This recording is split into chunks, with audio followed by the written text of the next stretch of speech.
Hello, and welcome to Science Journeys, Caltech's first online science education series. I'm Michael Alexander, the Director of Caltech's Public Programming, and I'm very happy to have you all with us today. Caltech is one of the nation's premier science education and research institutions. In fact, Caltech created the Jet Propulsion Lab, JPL, which has managed most of the United States' unmanned space flights. As we speak, there is an unmanned space mission on its way to Mars that includes a helicopter that will be the very first to ever fly on another planet. Our office is also responsible for bringing to the campus the Performing Arts series that takes place here in Beckman Auditorium. We would encourage you all to look to our website, where you can find out about all of the lectures and performing arts series that are going on here by going to events.caltech.edu. Today's speaker is Dustin Morris. I'm proud to introduce him because he is one of Caltech's outstanding scientist scholars. He is a geologist working on his PhD, and he has had opportunities to visit some of the most remote places on Earth, looking for some of the Earth's oldest rocks. Dustin Morris studies these hard-to-find rocks because it helps him better understand climate change over Earth's incredibly long history. He is going to share terms that have probably been heard by many of you of late as people talk about climate change. Terms like Snowball Earth and others that help us understand climate change as it is going on right now. Dustin knows that there are still many questions left to be answered, which give all of you a chance to explore science for yourselves. Now, it is with great pride that I welcome Dustin Morris. Yes, well, thank you so much, Michael. And yes, my work is on the snowballs in the desert, studying climate transitions in Earth's deep past. I do this in the Naukluft Mountains of Namibia.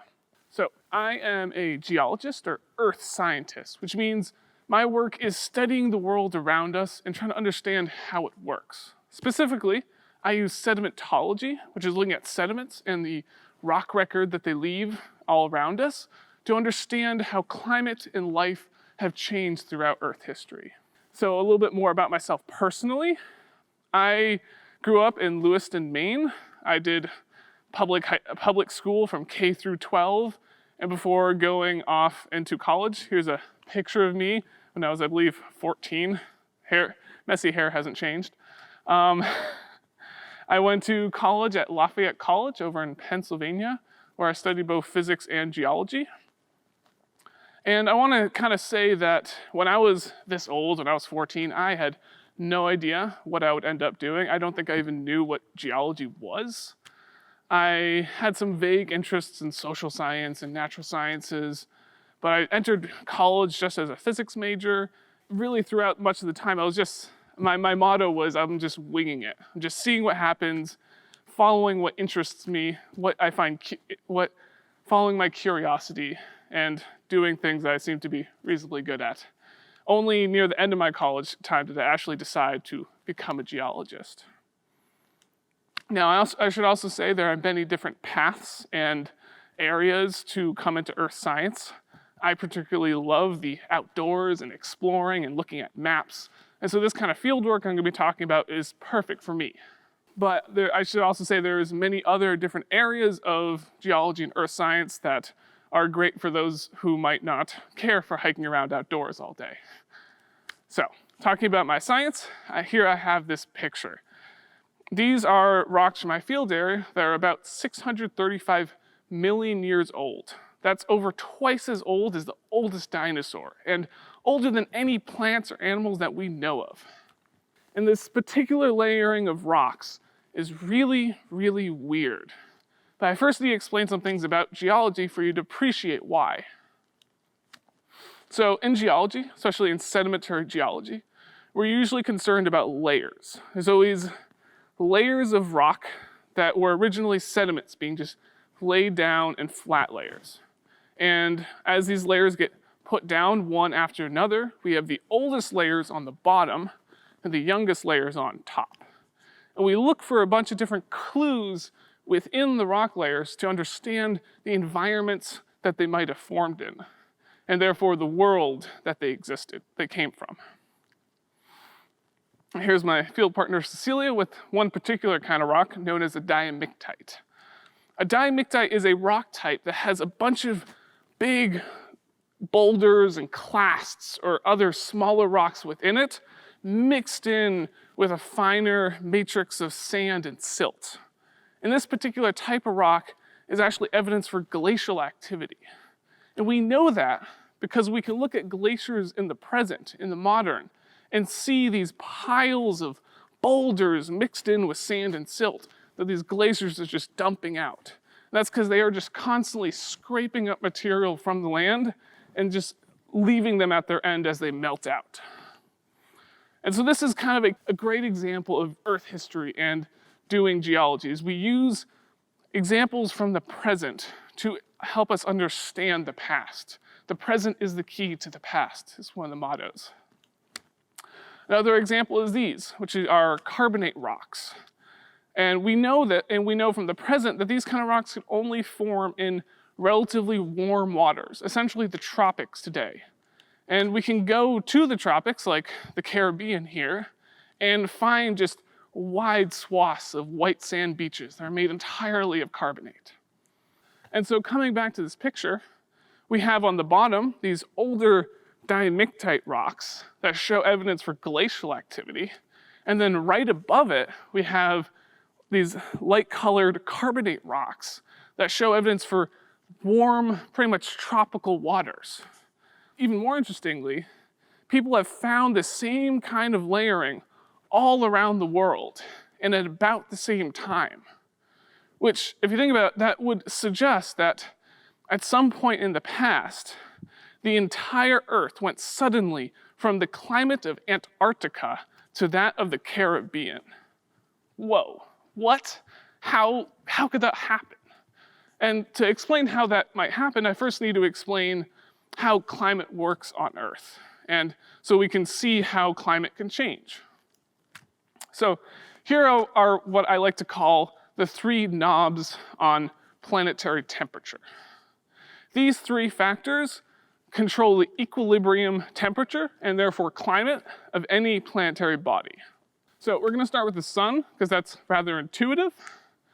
If you have more sunlight hitting a planet, it's going to get warmer. If you have less sunlight hitting a planet, it's going to get cooler. Now, the brightness of the sun has changed over geological timescales, about 30% since the formation of the sun. However, the formation of the sun and the rest of the solar system was about 4.5 billion years ago. And therefore, the change per year is this teeny tiny number. And on the timescales that we're concerned with for climate changes, we can essentially consider changes in the sun's brightness as not significant, as effectively constant. Really, most climate changes come down to these two main factors: greenhouse gases and albedo. So we're going to talk about these two in a little more detail. First, albedo. Albedo is essentially a fancy science term for the reflectivity of a surface, how reflective it is to light and heat. A good example is if you're like me, you might like to walk barefoot a lot, and you'll quickly find on a hot day that the darker material, that like darker pavement, like I have on the left here, is a lot hotter on your feet and kind of hurts and burns, while lighter pavement, like on the left here, is much cooler on your feet. It's easier to walk on. And that's because these materials, because of their color, have different albedo. The darker material, the black pavement, has a lower albedo. It's less reflective of sunlight, more absorbent of the heat, and therefore ends up warmer. The lighter pavement has a higher albedo. It's more reflective of light, less absorbent, and therefore ends up being cooler. Thinking about this on a planetary scale, we're usually concerned with three main components of the land's surface. First is ice. Ice is the most reflective surface you can really imagine. It's bright white and reflects almost all the sun's light that hits it. it has extremely high albedo and therefore actually causes cooling around it. More intermediate is land or just general rocks, tans and grays, and that's kind of in between. But then the ocean has an extremely low albedo. It's less reflective, and therefore actually causes warming if you have more ocean around you. So at overall scale, if you have a planet that ends up getting lower albedo, you're going to have warming. If the planet ends up having a higher albedo, you're going to have cooling. Cool. So now we're going to talk about greenhouse gases. You've probably heard a good bit about greenhouse gases, the greenhouse effect.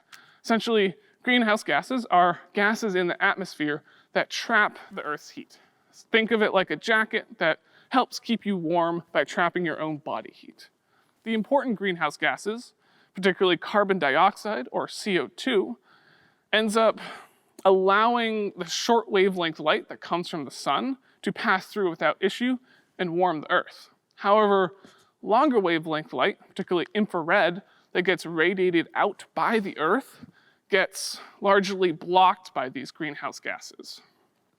As a result, they end up trapping the heat and warming the Earth. Now, the details of exactly how this works on a molecular level is some super cool physics, but beyond the scope of this talk. If you're interested, I'd recommend this awesome Minute Earth video, which I'll also have a link at the end of the talk.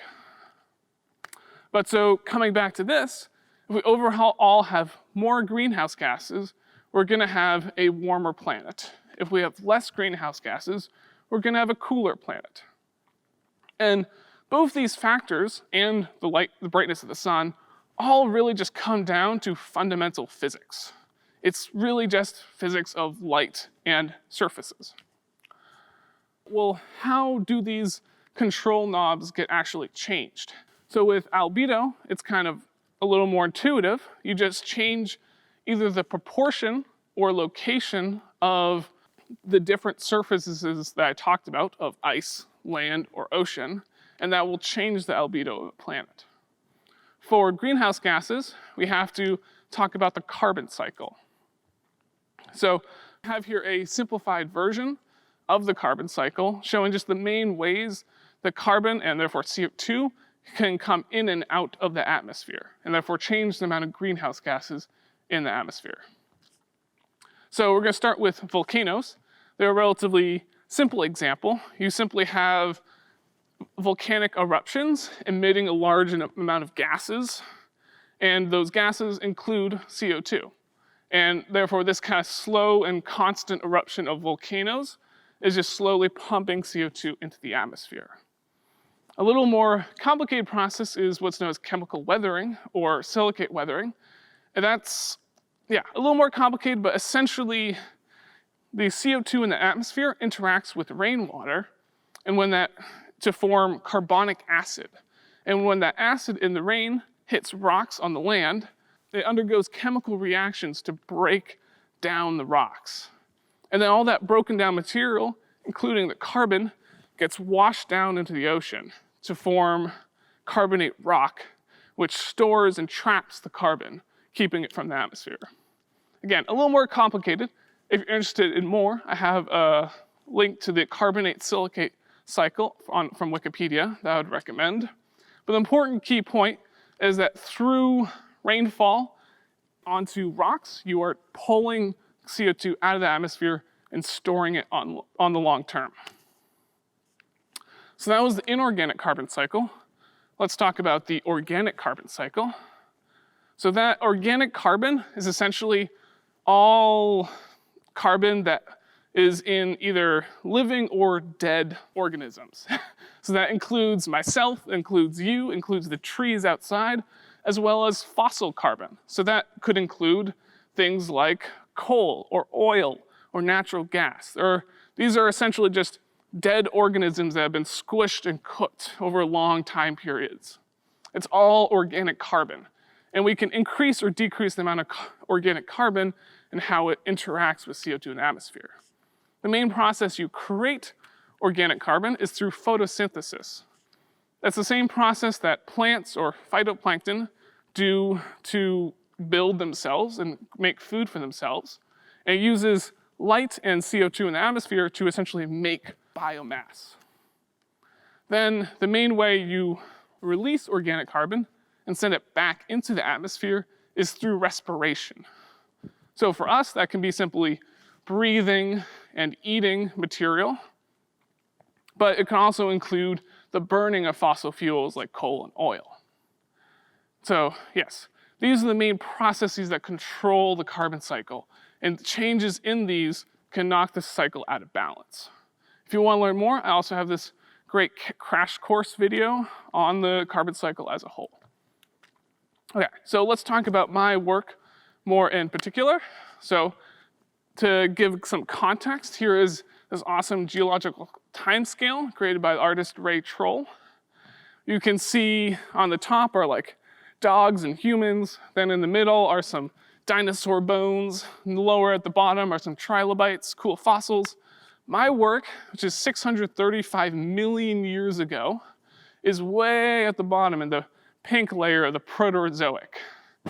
And so it's a very long time ago, and because rocks are constantly being recycled and destroyed, there aren't many rocks left from this time to look at the record. Therefore, that's part of the reason that we have to go to exotic locations to find them. So my work involves going to Namibia, which is a country in southern Africa, to find this particular package of rocks from this time period, particularly in the Naukluft Mountains, which is this mountainous plateau in south central Namibia. Now to talk a little bit more about just Namibia in general, because it's a absolutely amazing country, has wide, vast swaths of essentially flat, barren desert, absolutely gorgeous. This is part of the Kalahari Desert. Other areas that involve massive sand dunes, they're world famous. But my work involves going to the Naukluft Mountains, which is this mountainous plateau, kind of more shrubland with a variety of cool wildlife. And here I want to say the disclaimer again that I particularly enjoy this kind of outdoorsy adventure, but I also understand that that is not for everyone. If that's not for you, there are many other aspects of earth science and geology that is more in line with other interests. So with that said, this is a very remote area, and we're out here for about 2 months at a time with only like one resupply mission around in the middle. Our work area, or our campsite, is way on the left of this image. It's just up in that valley, out in the middle of nowhere. There's like one farm off on the right side of this image that you can't even see. And then the closest like town is about an hour north, with the closest like real supermarket being 4 or 5 hours even further. So really extremely remote, no internet access, no cell service, really middle of nowhere. As a result, we have to pack in a lot of supplies for our time out there. That means having a lot of non-perishable food, so eating a lot of oatmeal, a lot of hard cheeses and salami, a lot of beans and canned food. Ooh. Here's our campsite where we have the truck there, as well as our like fire pit area. We kind of just camp on the outside of this broken down farmhouse from like the 50s. And camping out here, it's remote, but also absolutely gorgeous. As we can see every night, we see the southern stars with the Milky Way all around. We hear the wild animals at the night, the jackals howling at the moon, the hyenas cackling, the baboons shouting at each other, sometimes the zebra clopping by. It's amazing. And work-wise involves essentially a lot of hiking because we have to go up these mountains, go up these slopes to look at the rocks that we're studying. And so that's hours of hiking through rugged terrain every day. But we also use a number of tools to help make it all possible. So for example, I have this handy rock hammer that we use to smack off hunks of rock to take a closer look at, or bring back samples for us to analyze back in the lab. Also have, for example, our hand lens, which is essentially a mini magnifying glass, help us get a better, closer look of rocks that we're studying while we're out in the field. And as we're going, we're also constantly taking down notes. And so we have our notebooks that we're always scribbling down where we are, what we're looking at. And to have some technology, we also have a tablet that we will bring along and use the GPS features to get a sense of where we are. So this is a good opportunity to talk about my field partners. This is Emily Henry. She joined me after just completing her undergraduate degree in geology. She's now off in Montana doing some awesome volunteer work with AmeriCorps, environmental and volunteer work. And then this is Cecilia Sanders. She was my field partner my first year, and she's actually a fellow graduate student here at Caltech. She kind of showed me the ropes my first field season, but she actually does similar work of her own, but her field site's actually in southeast Brazil. We also have a bunch of zebra friends, as we're always trying to make friends with the local mountain zebra.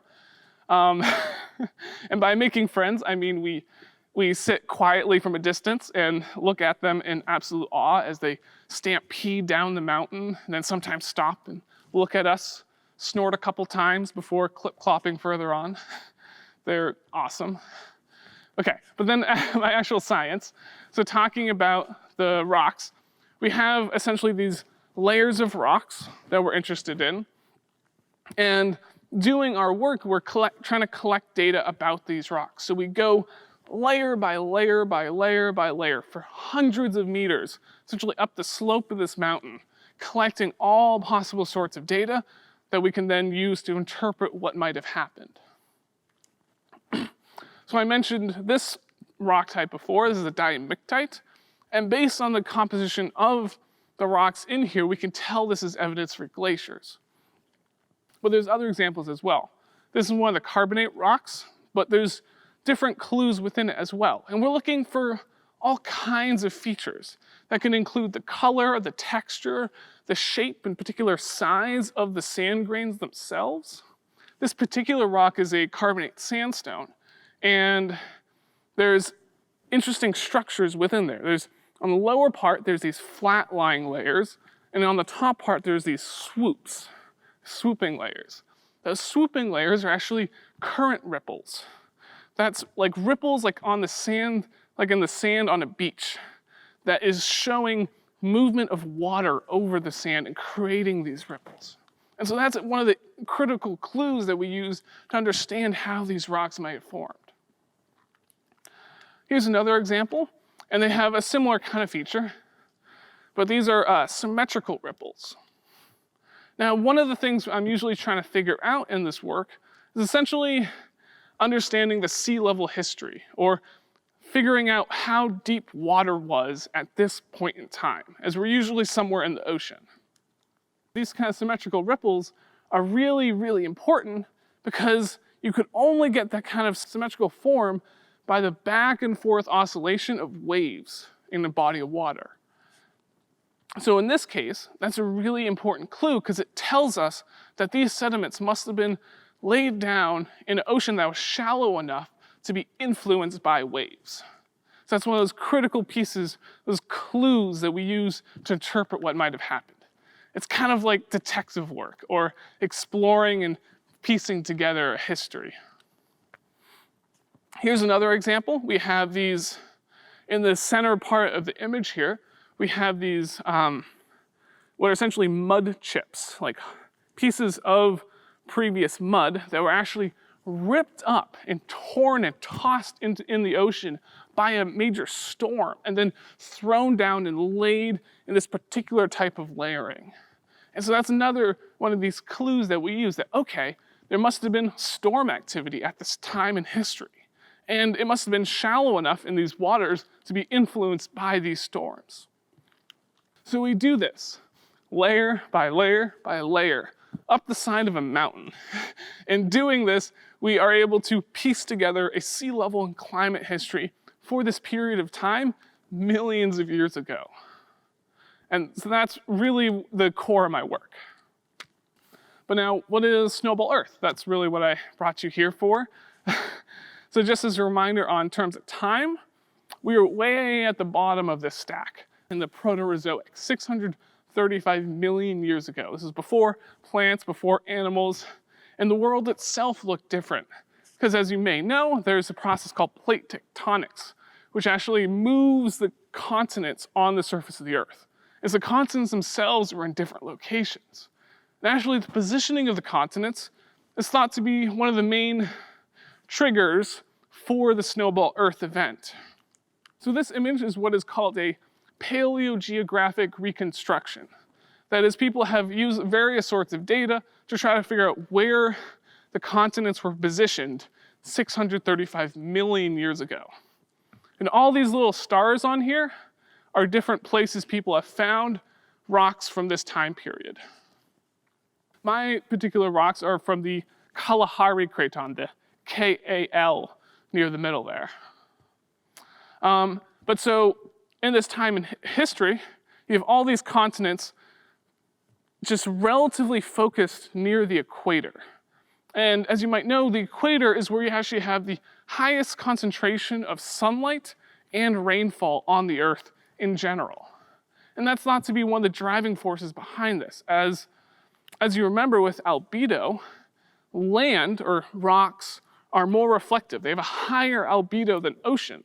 So if we have more land in the area where there's the most sunlight hitting the Earth, that actually increases the albedo of the Earth overall and causes cooling.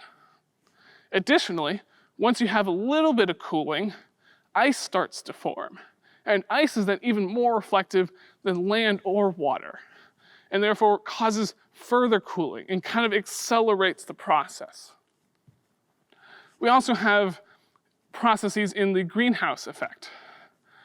As you see that if the continents are concentrated near the equator, and the equator is where the most rainfall gets concentrated, then there's more rainfall happening, causing more chemical weathering of the rocks near the equator.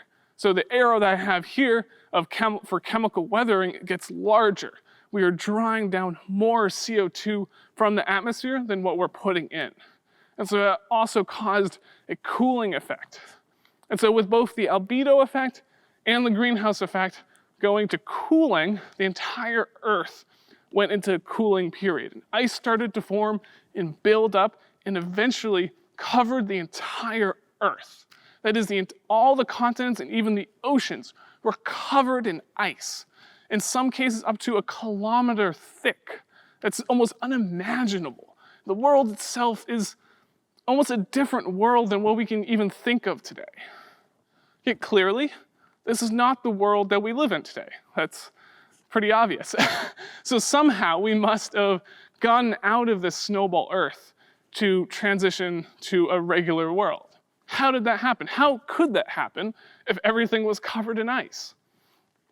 Well, that's part of the solution, is that with these different arrows for carbon going in and out in the atmosphere, nearly all the processes that take carbon out of the atmosphere, chemical weathering and photosynthesis, get shut down because everything's covered in ice, so there's no chemical weathering of rocks, and nearly all life got killed off. Not all, but nearly all, and so there's hardly any photosynthesis.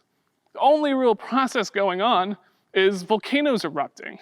And so slowly over millions of years, volcanoes slowly pumping out CO2 in the atmosphere would have built up the greenhouse effect to a critical amount. At that certain point, the greenhouse effect is so strong that it would actually cause warming in the Snowball Earth. And that, once you warm it a little bit, you start to melt a little bit of the ice. And once the ice starts to melt, the albedo of the planet changes because land and ocean are less reflective than the ice. And so that further then accelerates as you melt more and more ice. It causes further warming. And so you can go suddenly from this world covered in ice to a world totally free of it and warm and tropical, essentially, but for the entire planet. And so that's how we come back to this picture, is that we have this story of vast and rapid changes in the entire planet's climate. So that's the story in general as we know it. My particular work within this story is generally figuring out how quickly did we go from snowball to ice-free world? And how did things like the sea level of different regions change over that transition period? And that's really the main questions for climate science in general. We generally understand why the climate changes. The real questions for most climate scientists, both in the present and the past, is understanding how quickly, and to what magnitude, and how did it vary across space. So bringing it to modern climate change, we have the same knobs, the same control knobs, and the same arrows that control the planet's temperature, that control our climate. The only difference is that now humans are increasing the respiration of organic carbon. That's us burning coal and oil and natural gas. That's putting more carbon from organic carbon reserves into the atmosphere as CO2. Right? And therefore, we are increasing the amount of greenhouse gases in the atmosphere, and that causes warming. Then, as we're warming the planet, some of the ice melts. The ice is in the form of glaciers, ice sheets, sea ice, and as we're melting that in turn lowers the albedo and causes additional warming. And so, to wrap up, the key point is that the same processes have controlled Earth's climate throughout its history. The only real difference now is that humans are the ones disrupting the balance, and we're around to have to deal with the consequences.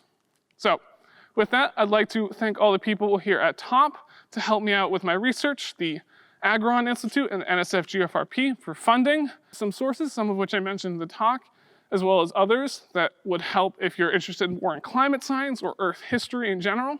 And with that, thank you so much for listening. Thank you, Dustin, for your fascinating talk. Our website also has a link where you can ask questions of Dustin. He will be responding online within 48 hours of the premiere showing of this lecture.